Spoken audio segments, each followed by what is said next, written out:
आज हम लोग एक्सरसाइज जो 9.1 है तो उसका क्वेश्चन नंबर 2 करने वाले हैं। क्वेश्चन नंबर 1 हम लोग पिछले वीडियो में किए हुए थे ना, तो आज हम लोग सेकेंड क्वेश्चन का कैसे बनाएंगे उसको ध्यान दोगे। क्वेश्चन नंबर 2 में है कि आंधी आने से एक पेड़ टूट जाता है। सबसे पहले तो लोग मान लेंगे कि पेड़ है, ठीक है, ये क्या है, पेड़ है। अब सीधी बात है, पेड़ है तो पेड़ तो जमीन से ही लगा रहेगा ना। ये समझो ये जमीन है और इसका नाम दे देते हैं कि ये ए है और ये बी है। ए बी का हुआ, हम लोग मानते जाएंगे, माना कि ए बी इक्वल टू पेड़ की लंबाई बोलो या ऊंचाई बोलो, है ना। तो ए बी बराबर पेड़ की लंबाई लिख देते हैं। तो ए बी का हो गया पेड़ का लंबाई हो गया। अब ऐसा कहा गया कि आंधी आने से एक पेड़ टूट जाता है। अब ये पेड़ था, आंधी आया, पेड़ टूट गया और टूटा हुआ भाग इस तरह से मुड़ जाता है, गिरता नहीं है। जैसे ये मान लीजिए अगर ये जमीन हुआ आपका, ठीक है, ये आपका जमीन है, तो पेड़ जो है वो बीच से कुछ इस तरह से, जैसे यहाँ से अब ये वाला जो हिस्सा ऊपर वाला है टूट के इस तरह से, वही हिस्सा जो ऊपर दिख रहा है ना, वही हिस्सा ऐसे हो गया। मतलब वहां से टूटा, इस जगह से टूट के इस तरह से झुक गया कि जमीन को स्पर्श कर रहा है। ठीक है, किसको स्पर्श कर रहा है? जमीन को। पेड़ का शिखर, पेड़ का शिखर मतलब ये वाला जो शिखर था, ये पेड़ का शिखर अब कहाँ आ गया? जमीन में आ गया। जमीन को छूने लगता है और इसके साथ 30 डिग्री का कोण बनाता है। जमीन के साथ कितना डिग्री का कोण बनाता है? 30 डिग्री का कोण बनाता है जमीन के साथ।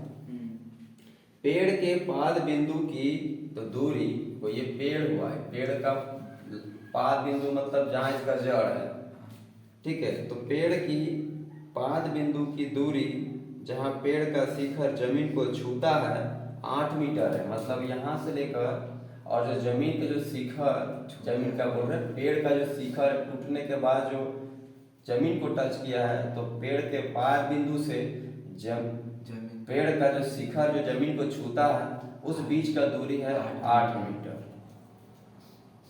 समझ में आ रहा है? ये 8 मीटर किसके बीच का दूरी है? सो उसके बाद हम लोग का सवाल है कि पेड़ की ऊंचाई ज्ञात कीजिए। तो पेड़ का ऊंचाई कौन बोला होगा? ये पूरा पेड़ का ऊंचाई है ना। हम लोग जानते हैं कि इस जगह से पेड़ टूट गया, ठीक है, पेड़ टूट गया। तो फिलहाल ये जो ए दिख रहा है आपको, ये ए वही ना पेड़ का, ये वाला जो पार्ट था ऐसे, वही ना टूट के ऐसे हुआ है। तो जो ए यहाँ, वही ना ए यहाँ आया होगा, समझ रहे हो? हाँ सर। हाँ, तो हम यहाँ फिलहाल दूसरा नाम दे देते हैं। ये ए बी, यहाँ कर ए बी सी हो गया, यहाँ नाम करते हैं डी। लेकिन एक बात आपको ध्यान देना है कि जितना बड़ा यहाँ से यहाँ वही पार्ट यहाँ झुका हुआ टूट के। तो ये आपको समझना होगा कि जितना बड़ा ए सी होगा उतना ही बड़ा क्या होगा? सी डी होगा। और एक बात ये याद रखना होगा कि पेड़ का ऊंचाई अगर पूरा पूरा ए बी है, तो ए बी को निकालने के लिए हमको दो हिस्सों में निकालना होगा, ए सी प्लस बी सी, ए सी प्लस बी सी। अब जरूरी नहीं कि ए सी की जगह ए सी मिले, ए सी की जगह सी डी भी मिल सकता है। तो हम लोग सी डी प्लस क्या करेंगे? बी सी, है ना। सी डी ये हुआ और बी सी हुआ, इन दोनों को जब ऐड करेंगे तभी जाकर हमको क्या मिलेगा? ए बी, यानी पेड़ की लंबाई। क्योंकि हमको निकालना ही है, पेड़ की लंबाई निकालना है। तो अब देखो, पेड़ की लंबाई निकालने के लिए हमको दो चीज निकालना होगा, सी डी निकालना होगा और प्लस बी सी। यानी ये हिस्सा निकालना होगा, ये हिस्सा निकाल के इसमें रख देंगे और ऐड कर देंगे, तो हमारा क्या मिल जाएगा? पेड़ की लंबाई मिल जाएगा। अब हमको यहाँ पे बी डी दिया हुआ है, कितना दिया हुआ है? 8 मीटर दिया है। और जो एंगल है यहाँ B D C, angle B D C जिसको हम लोग थीटा बोलते हैं, वो दे दिया है 30 डिग्री। 30 डिग्री क्या दिया हुआ है? 30 30 डिग्री दिया हुआ है। अब हम लोगों को ये पता करना है कि कौन सा ट्रिग्नोमेट्रिक रेशियो का चयन करें, क्योंकि अगर हम लोग को यहाँ नीचे वाला यानी कि जिसको बेस बोलते हैं, अगर बेस दिया हुआ है और अगर हमको ये निकालना है, परपेंडिकुलर निकालना है ये वाला, तो जानते ये बी हो गया और ये पी हो गया। तो बी और पी कौन सा रेशियो में आता है? साइन में आता है, कोस में आता है कि टेन में आता है? किसमें आता है? आपको एक बार हम फिर से देखो लिख दे रहे हैं इधर कि साइन थीटा होता है तो पी ओवर एच आता है, ठीक है। अगर कोस थीटा आता है तो P by B by H आता है, और जब आपका टेन थीटा होता है तो पी बाई बी आता है। तो हम लोग किसका यूज करें, साइन का, कोस का, टेन का? क्योंकि मेरे पास है बी और हमको निकालना है पी, तो किस में चले? त्रिभुज परिणाम लिखते बी सी डी में, त्रिभुज बी सी डी में हम लोग चलेंगे टेन थीटा का। टेन थीटा को लेंगे जिसमें पी बाई बी आया है, तो पी का मतलब क्या है? मेरा बी सी है, और बी का मतलब मेरा क्या है? बी डी है। अब हम लोग को अच्छे से मालूम है कि थीटा का जो मान दिया है वो 30 डिग्री दिया है। बीसी का वैल्यू कितना है नहीं मालूम है, बीडी का वैल्यू कितना है? 8 मीटर। तो 8 मीटर है। अब टेन 30 डिग्री का मान हम लोग को क्या करना होगा, याद रखना होगा कि टेन 30 डिग्री का मान कितना होता है? 1 बाई √3। अब इधर हो गया BC डिवाइड बाई 8। अब इस 8 को केवल यहाँ मल्टीप्लाई करेंगे तो BC का वैल्यू निकल जाएगा 1 बाई √3, और जो 8 है वो 8 बन जाए, यहाँ 8 हो गया, तो किसका वैल्यू निकल गया? BC का। ये BC का वैल्यू मिल गया। हम इसको सीधा करके लिख लेते हैं कि BC इक्वल टू 8√3। तो देखो यहाँ से BC मेरा मिल गया, देखिए ये वैल्यू हमको मिल गया। अब हमको क्या निकालना होगा? CD निकालना होगा। अब CD निकालने के लिए हम लोग कौन सा ट्रिग्नोमेट्रिक रेशियो का इस्तेमाल करते हैं? फिर से आते हैं त्रिभुज BCD में। अब की बार देखिए हम लोग कैसे निकालते हैं। या तो पाइथागोरस का भी इस्तेमाल कर सकते हैं आप, क्योंकि ये मालूम है तो ये निकालना है ना, क्योंकि एक अपने आप में ये कैसा त्रिभुज दिख रहा है, तो समकोण त्रिभुज है। अब समकोण त्रिभुज है तो हम लोग इस त्रिभुज में आके पाइथागोरस का इस्तेमाल कर लेते हैं। या तो फिर हम लोग अभी जो तरीका इस्तेमाल किए थे वो तरीका से भी बना सकते थे, क्योंकि ये अब P मालूम हो चुका है कितना 8 और ये H है, क्या है? H है। चलो हम उसी से निकाल देते हैं, पाइथागोरस से छोड़ो, पाइथागोरस से तो बहुत सारा सवाल बनाया हुआ, हम उसी से निकाल देते हैं। ये P हो गया और ये H हो गया। तो P मालूम है, H निकालना है, P मालूम है, H निकालना है, P मालूम है, H निकालना है। तो किसका तीनों में से इस्तेमाल करेंगे हम? भगवान साइन थीटा, जिसमें P और H दिख रहा है, दिख रहा है नहीं दिख रहा है? P निकालना है और H, P दिया हुआ H निकालना है, तो P और H तो इसी में दिख रहा है। तो जब कभी भी दो चीज दिखे, एक निकालने वाला और एक दिया हुआ है, तो यहीं में से पता चल जाएगा किसका यूज करना है इसको। तो हम लोग साइन थीटा का इस्तेमाल करेंगे, sine theta P by H, ठीक है। P का मतलब यहाँ कौन है? अब बताओ, P का मतलब BC है, H का मतलब CD है।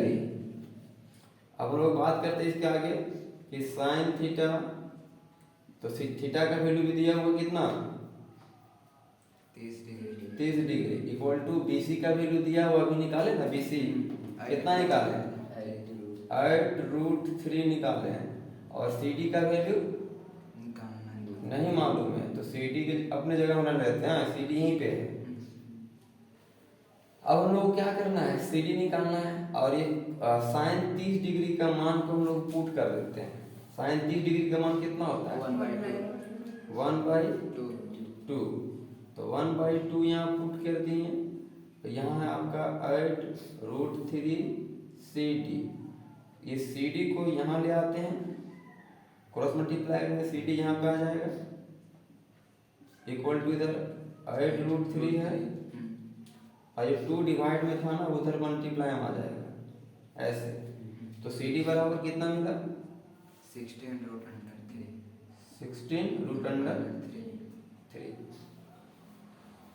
अब हम लोग के पास समझिए तो इन दोनों का वैल्यू मिल चुका है। जो हम लोग यहाँ पे पुट करने से हम लोग का पूरा हाइट निकल जाएगा, पेड़ का जो लंबाई है वो पूरा आ जाएगा, क्योंकि हम लोग निकालने का बोला गया पेड़ का लंबाई या हम लोग पेड़ का ऊंचाई बोले। तो हम लोग के पास बेसी भी मालूम है, सीडी भी मालूम है। अब हम लोग पेड़ का जो ऊंचाई उसको निकाल लेते हैं। A B equal to C D plus B C. C D का वैल्यू 16√3 है प्लस एच का वैल्यू है 8√3। ठीक है, अब √3 तो दोनों का सेम है ना, तो सेम है तो फिर दिक्कत तो है नहीं। एलसीएम ले लेंगे, ऊपर हो जाएगा 16 प्लस 8 कितना हो जाएगा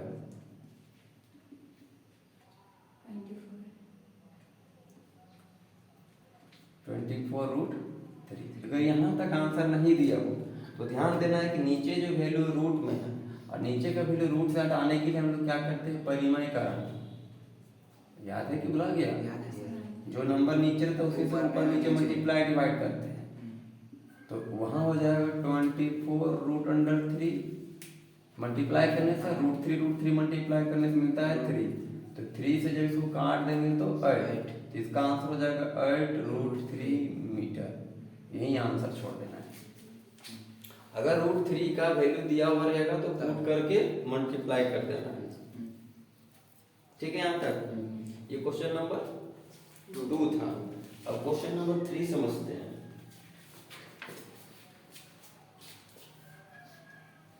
क्वेश्चन नंबर 3 में कि एक ठेकेदार बच्चों को खेलने के लिए पार्क में 2 फिसलन पट्टी बनाना चाहता है। 5 वर्ष के कम उम्र के बच्चों के लिए एक ऐसी फिसलन पट्टी लगाना चाहता है जिसका शिखर 1.5 मीटर की ऊंचाई हो। देखो कैसे बताया जा रहा है। 2 वो फिसलन बनाया जा रहा है। पार्क में देखा होगा बच्चा लोग फिसलन वाला में क्या करता है, इधर से चढ़ता है स्टेप जैसा, यहाँ से बैठता है, सर लगा सर के जमीन में आ जाता है। देखा है कि नहीं देखा है? देखा है ना? ये छोटा वाला है, कम उम्र के बच्चों के लिए है, जिसका इस चीज का जो ऊंचाई है, स्तंभ का जो ऊंचाई दिया है वो 1.5 मीटर का है ना, 1.5 मीटर का। और एंगल जो बना रहा है इसका 30 डिग्री है। हाँ, और एक 5 साल से समझो कि बड़ा बच्चा का है, उससे अधिक उम्र के बच्चों के लिए 3 मीटर। 3 मीटर मतलब थोड़ा बड़ा लिया गया है ना, इस तरह से इस तरह का फिसलन बनाया गया है। ये 3 मीटर का है और ये 60 डिग्री के कोण के साथ क्या है झुका हुआ है।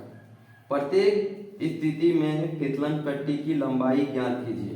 तो ये फिसलन पट्टी जो दिख रहा है ये वाला, इसी का लंबाई हम लोग को निकालना है इसमें भी, और इसी का लंबाई निकालना है इसमें भी। समझ में आ रही बात है? हम लोग को फिसलन की लंबाई निकालना है। और जो ये अगर नेमिंग करते हैं तो ये ए हो गया, ये बी हो गया, ये सी हो गया, ये पी हो गया, ये क्यू और ये आर। यहाँ से लेकर यहाँ तक का वैल्यू हम लोग को दिया हुआ है। इसमें से यहाँ भी हम लोग का वैल्यू दिया हुआ है। ठीक है, अब हम लोग इसका सॉल्यूशन करते हैं। सबसे पहले तो हम लोग जानते हैं कि एसी छोटा फिसलन पट्टी है, ये 5 साल के जो बच्चा है उसके लिए, और जो पी आर दिख रहा है वो बड़ा बच्चा के लिए है, 5 साल से अधिक बच्चा की उम्र के बच्चा के लिए फिसलन पट्टी बनाया गया है। तो हम लोग को देखा जाए तो क्या क्या दिया हुआ था, दिया गया है कि जो ए बी है इसका नाम दे दिए हम लोग अपने से ए बी, लेकिन इसका हाइट दिया हुआ है 1.5 मीटर। ठीक है, और इसका दिया हुआ है पी क्यू 3 मीटर। इसका एंगल दिया हुआ है ACB 30 डिग्री, उसका दिया हुआ है PRQ 60 डिग्री। हम लोग पहले इस त्रिभुज में आते हैं, त्रिभुज ABC। अब ध्यान देंगे हम लोग कि हम लोग के पास है क्या, ये है क्या, इसी स्थिति को क्या बोलते हैं, B बोलते हैं या P बोलते हैं, इस जगह वाला को P। एंगल यहाँ बन रहा है तो सीधे P बन गया ना, और हमको निकालना है ये वाला, तो ये क्या कहलाता है, हमेशा H रहता है। तो P और H किसके अंदर आएगा, साइन में, कोस में, टेन में, साइन थीटा में आएगा। तो सीधे हम लोग इस्तेमाल करेंगे साइन थीटा बराबर P/H। तो P का मतलब क्या हुआ, AB, H का मतलब क्या हुआ, AC। अब थीटा का मान पुट करेंगे, थीटा का मान कितना है, 30 डिग्री। AB का मान जानते हैं क्या, यस 1.5। AC का मान ये तो निकालना है, हम लोग को निकालना क्या है, AC ही तो निकालना है, और उधर से PR निकालना है। समझ में आ रहा है ना। अब साइन 30 डिग्री का मान पुट करेंगे, क्या होगा, 1/2 होगा। इधर कितना दिया था, 1.5/AC। अब AC मल्टीप्लाई करेंगे, क्रॉस मल्टीप्लाई करेंगे, तो AC बन जाए AC इक्वल टू, इधर से 2 से मल्टीप्लाई होगा, 2 × 1.5, तो इतना तो आता होगा कि 1.5 को 2 से मल्टीप्लाई करने से 3 मिलता है। क्या मिलता है, 3। हाँ भाई, जानते हो ना, हाँ, ये 1.5 1.5 है, 1.5 को 2 से मल्टीप्लाई करेंगे तो 3, तो 3 मीटर में, सेंटीमीटर सब मीटर में था, तो वो 3 मीटर आ गया। ये पहला हम लोग का आंसर आ गया। समझ में आ रहा है ना। अब हम लोग त्रिभुज चलते हैं किसमें, PQR में। इसमें भी वही बात है, ये आपका P है, ये आपका H है, निकालना है, तो फिर साइन थीटा हम लोग यूज करेंगे। साइन थीटा है ना, कि साइन थीटा इक्वल टू यहाँ हो जाएगा PQ/PR है ना, जिसको बोलते हैं P/H। तो साइन थीटा का मान इसमें दिया हुआ है, थीटा का मान 60 डिग्री, PQ 3 है, और एवरी बार PR निकालना है। हम लोग जानते हैं कि साइन जो 60 डिग्री का मान होता है कितना होता है, √3/2 होता है। तो √3/2 इक्वल टू 3/PR। हमको इसका ना वैल्यू निकालना है, हम इसको पहले यहाँ भेजेंगे, है ना, क्रॉस मल्टीप्लाई करेंगे तो यहाँ जाएगा PR। ये 3 था, ये जो 2 डिवाइड में था तो उधर जाता ना, 2 के साथ मल्टीप्लाई में, और जो √3 दिख रहा है वो कहाँ जाएगा, नीचे आएगा। ठीक है। अब इस नीचे का √3 को फिर से हटाने के लिए क्या करेंगे हम लोग, परिमाणीकरण करेंगे। ऊपर तो 6 हो गया है, नीचे √3 था, एक √3 से मल्टीप्लाई, एक √3 से डिवाइड, तो हम लोग जानते हैं ऊपर हो जाएगा 6√3, नीचे हो जाएगा 3 का टेबल को काट देंगे तो इसका फाइनल आंसर आ जाएगा 2√3। किसका, PR का। हाँ, तो PR का जो वैल्यू आया वो 2√3 मीटर आया। ये हम लोग का आंसर। समझ में आई बात। ये क्वेश्चन नंबर हम लोग का 2 था, ये क्वेश्चन हम लोग 3 था, तो 2 और 3 कंप्लीट हो गया।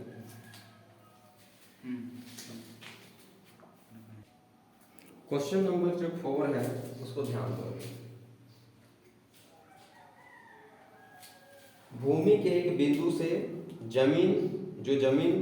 जो मीनार के पाद बिंदु से 30 मीटर की दूरी पर, ध्यान समझना, भूमि के एक बिंदु से, मतलब समझ लीजिए कि ये जमीन है, तो जमीन का एक बिंदु यहाँ है, ठीक है, जमीन का एक बिंदु से बोलता है कि जो मीनार के पाद बिंदु से 30 मीटर की दूरी पे है। अब यहाँ एक मीनार है, मीनार मतलब टावर, मीनार यानी टावर।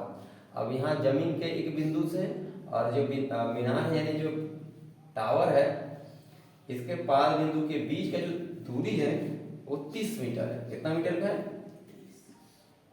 30 मीटर का है। जमीन के किसी एक बिंदु से मीनार के पाद बिंदु के बीच का जो दूरी है वो 30 मीटर है। मीनार के शिखर का उन्नयन कोण 30 डिग्री है उन्नयन कोण और अवनमन कोण, तो अच्छे से मालूम है ना। मतलब यहाँ से जब यहाँ देखेंगे, इसके शिखर में देखेंगे, तो इसके शिखर में यहाँ पे एक इस जगह पे जब शिखर को देखेंगे तो जमीन के यहाँ वाला हिस्सा में एक कोण बनेगा, और उसी कोण का नाम क्या होगा, उन्नयन कोण होगा। उन्नयन कोण 30 डिग्री है, तो मीनार की ऊंचाई ज्ञात कीजिए, तो मीनार कौन वाला होगा, ये वाला होगा। ये जो हम लोग लिखे थे ए बी और सी, हम लोग अच्छे से मालूम है कि ए बी क्या है, तो मीनार की ऊंचाई है। बी सी क्या है, तो जो जो चीजें यहाँ दिया हुआ हम उसको लिख दे रहे हैं। माना कि हम लोग मान रहे हैं कि बी और सी जो लिखे हैं, बी सी इक्वल टू वो क्या है, तो दूरी है किसके किसके बीच का, तो मीनार का पाद बिंदु, तो वो लिख दे रहे हैं मीनार का पाद बिंदु से जमीन के एक बिंदु की बीच की दूरी है कौन, BC। BC क्या है, तो मीनार का पाद बिंदु यानी ये बिंदु से जमीन के एक बिंदु के बीच की दूरी है। जमीन के ये जमीन हुआ, जमीन के एक बिंदु से मीनार के पाद बिंदु के बीच का दूरी कितना है, 30 मीटर। यानी हम लोग को BC मालूम है कितना मीटर है, 30 मीटर। और AB क्या है, AB है मीनार की ऊंचाई, मीनार की ऊंचाई। और हम लोग को इसी को क्या करना है, निकालना है, AB ही निकालना है। अब हम लोग को ये देखना है कि नीचे वाला यानी B दिया है और निकालना कौन वाला, इसको तो निकालने नहीं बोला, निकालने बोला है कौन चीज, AB को। हम लोग देखेंगे ये P हुआ और निकालना है B, तो P और B किसके अंदर आएगा, इसमें आएगा tan थीटा में आएगा। तो हम लोग लेंगे tan theta equal to P/B, तो P का मतलब हुआ AB और B का मतलब हुआ। अब थीटा कितना दिया हुआ है, 30 डिग्री दिया हुआ है, तो tan 30 डिग्री। AB आपका ये निकालने वाला हिस्सा हो गया, इसको फाइंड करना है। और BC हम लोग का कितना हो गया, 30 मीटर। अब ये tan 30 डिग्री का जो मान होता है वो होता है 1/√3, और यहाँ हो गया AB/30। हमको AB निकालना है, इसलिए सीधे 30 को यहाँ मल्टीप्लाई कर देंगे, तो 1/√3 और 30 यहाँ मल्टीप्लाई हो जाएगा, तो 30/√3 बराबर निकल गया AB। सीधा अगर करें इसको तो बोल सकते हैं कि AB इक्वल टू आएगा 30/√3। तो नीचे का √3 को क्या करना, हटाने के लिए हम इसको क्या करेंगे, परिमयकरण करेंगे। तो AB इक्वल टू 30√3 को √3 और √3 से मल्टीप्लाई डिवाइड करेंगे, तो ऊपर जो आएगा वो 30√3 आएगा, नीचे √3 आएगा। ये 3 से 30 को काट देंगे तो 10 बार में आ जाएगा। तो आंसर जो हम लोग का हो जाएगा AB इक्वल टू वो 10√3 मीटर हो जाएगा। क्लियर यहाँ तक समझ में आ गया। यहाँ पे एक मीनार दिया हुआ था और मीनार से एक बिंदु था जमीन का, उसके बीच का दूरी दिया हुआ था, और हम लोग इसको ज्वाइन कर दिए ये समझ के कि यही उसका छाया बना रहा है। समझ लो मीनार ऐसा खड़ा है, ठीक है, उसका जमीन में छाया बना, और इसको हम लोग क्या किया, उसका पाद बिंदु और जो जमीन का बिंदु था। अब जब यहाँ से उसका शिखर देख रहे तो शिखर देखे थे दृष्टि रेखा हुआ, तो दृष्टि रेखा को हम लोग क्या कर दिए, मिला दिए। क्वेश्चन नंबर अगला जो 5 है उसमें है कि भूमि मतलब जमीन से 60 मीटर की ऊंचाई पर एक पतंग उड़ रहा है। ध्यान देना, पतंग उड़ रहा है कितना मीटर ऊंचाई पे, ये पतंग है। फिलहाल अभी यहाँ पे हम समझ ले रहे बिंदु पतंग है ना। तो जमीन से, ये मान लिए जमीन हो गया यहाँ से यहाँ, इस जमीन से कितना मीटर ऊंचाई में, ये जमीन हो गया पूरा, तो जमीन से 60 मीटर ऊंचाई में कौन सी उड़ रहा है, पतंग उड़ रहा है। जमीन से 60 मीटर की ऊंचाई पर एक पतंग उड़ रही है।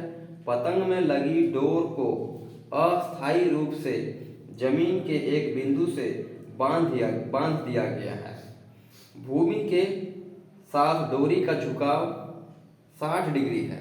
मतलब सीधी बात है, ये अगर पतंग यहाँ उड़ रहा है, ऐसे अभी उड़ रहा है, इसका डोरी तो कहीं ना कहीं होगा ना, तो डोरी सीधा एकदम नहीं है, डोरी कहीं बांध दिया गया है। मान लीजिए जमीन का ये हिस्सा से हम इसका डोरी को ऐसे बांध दिए इस तरह से। अब ये ऊंचाई हो गया और ये पतंग का डोर हो गया। तो हम लोगों को क्या निकालना है, हम लोगों को ये पता करना है कि यह मान कर कि डोरी में कोई ढील नहीं है, एकदम डोरी जो है एकदम तनी हुई है, एकदम टाइट है, तो डोरी की ही लंबाई ज्ञात करना है। हम लोग को यही चीज को क्या करना है, निकालना है। तो हम लोग तो जान रहे हैं कि ये वाला 90 डिग्री बनाएगा, ऊंचाई है, तो हम लोग नाम दे देते हैं कि इस जगह का जो नाम है वो ए है, ये बी यानी ए बी ऊंचाई हो गया, और ए और सी जो हो गया, ए सी क्या हो गया, डोरी की लंबाई हो गया। हम लोग जो चीज माने हैं उसको यहाँ पहले लिख लेते हैं। हम लोग दो चीज को माने हैं, कौन दिया हुआ है, कौन कितना दिया हुआ है, जमीन के साथ 60 डिग्री का कोण बना हुआ है। ये भी दिया हुआ है कि जमीन और डोरी के बीच का जो कोण है वो 60 डिग्री का बना हुआ है। अब हम लोग ये मानते हैं कि ए बी क्या है, ऊंचाई है, पतंग का ऊंचाई है कि पतंग कितना ऊंचा उड़ रहा है। पतंग की ऊंचाई जो कि दिया हुआ है कितना, 60 मीटर। क्लियर है, हम लोग इसको मान रहे हैं, लिख देंगे माना कि। तो ए बी तो हो गया 60 मीटर, और हम लोग जान रहे हैं ये निकालने के लिए बात आ रहा है। तो पहले तो ये समझना होगा कि इसको बोलते हैं परपेंडिकुलर यानी पी, और इसको बोलते हैं हम लोग हाइपोटेनस यानी एच। पी दिया हुआ है, एच निकालना है, तो किस में जाएंगे हम लोग, किस में जाएंगे, है ना। लेकिन अभी थोड़ा सा एक बात और लिख लेते हैं, ऐसी क्या है, डोरी की लंबाई, डोरी की लंबाई। और हम लोग अच्छे से मालूम है इसी चीज को क्या करना है, निकालना है। थीटा तो दिया हुआ है 60 डिग्री। अब हम लोग आ जाते हैं त्रिभुज ए बी सी में। अब ए बी सी में भी कौन सा अनुपात का इस्तेमाल करेंगे हम लोग, साइन थीटा का। क्योंकि इसी में हमको मिलेगा P बाई एच, P यानी कि ए बी और H यानी कि ए सी। अब हम यहाँ पे पुट करेंगे साइन का वैल्यू, मतलब थीटा का वैल्यू कितना, 60 degree equal to A B है दिया हुआ, ए बी है 60 मीटर और ए सी हम लोग को निकालना है। तो हम लोग क्या करेंगे, साइन 60 डिग्री का मान पुट करेंगे। तो साइन 60 डिग्री का मान √3/2। तो यहाँ पुट करेंगे √3/2 equal to 60 divide by S C. अब सीधी बात एसी निकालना है ना, तो इसको पहले यहाँ मल्टीप्लाई करते हैं, उसको उधर मल्टीप्लाई करते हैं, तो हो जाएगा एस सी √3 और ये उधर चला जाएगा 60 × 2। पहले यहाँ तो समझ में आया, हमको एसी निकालना है, इसके √3 को वापस उधर भेज देंगे डिवाइड की तरफ। तो एस सी इक्वल टू आ जाएगा 60 × 2 और डिवाइड बटा √3। हम लोग को मालूम है कि नीचे का √3 हटाने के लिए क्या करते हैं, हम लोग परिमयकरण करते हैं। तो एक √3 ऊपर मल्टीप्लाई करते हैं, एक √3 नीचे मल्टीप्लाई करते हैं। ऊपर में तो 60 × 2 × √3 हो गया, और नीचे जान पे √3 क्या बन जाएगा, 3 बन जाएगा। अच्छा ये तो मालूम है √3 से मल्टीप्लाई करते तो 3 आता है इसमें, क्योंकि जब ये दोनों मल्टीप्लाई होगा तो ऐसे मल्टीप्लाई होगा √3 × √3 यानी कि √3 × 3। और इन दोनों का क्या मतलब होता है कि रूट के अंदर जब 2 वैल्यू होता है तो एक वैल्यू बाहर आता है, ये तो जानते हो ना। चलो तो ये 3 का टेबल कट जाएगा कितना बार में, 20 बार में। 20 इंटू 2 कितना हो गया 40, और ये हो गया √3, यानी AC का वैल्यू मिल गया 40√3 मीटर। यानी इस चीज का जो लंबाई, डोरी का जो लंबाई है वो है 40√3 मीटर। समझ में आई बात यहाँ तक? तो ये हम लोग को क्वेश्चन नंबर 4 और ये हम लोग क्वेश्चन नंबर 5 होगा।